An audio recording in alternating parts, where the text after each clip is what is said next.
In the Weekydo app, you will find exactly the same functions as in the desktop version.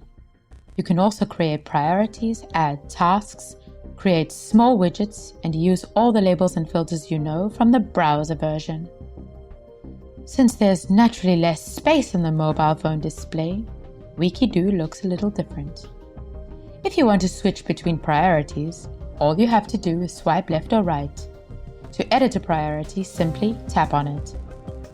Then you can use the 3 dots at the top right to edit the title, view completed tasks and the plan for the next weeks, and to delete the respective widget. To the left of the 3 dots is the symbol for the filter function. If you tap on the individual tasks in the widgets, you can also edit or delete them. The small widgets can be found directly under the priorities. At Show All, you get to a widget overview where you can also see the number of open tasks. You can create a new priority or a new widget by tapping on the plus sign at the top right. The numbers 1 to 3 stand for one of 3 priorities.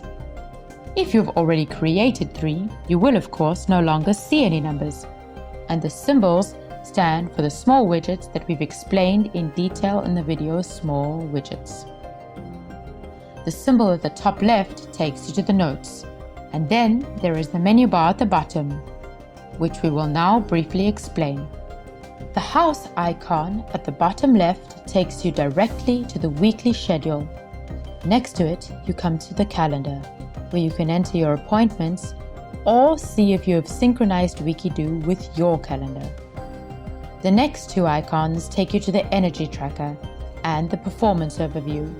Swipe to the right to see all the details of your performance. And last but not least, you can find your account settings by tapping on the little hamburger menu in the bottom right corner. You can download the Weekydo app for free from the App Store and the Google Play Store. Just log in with your login details and get started. We wish you much success with Weekydo.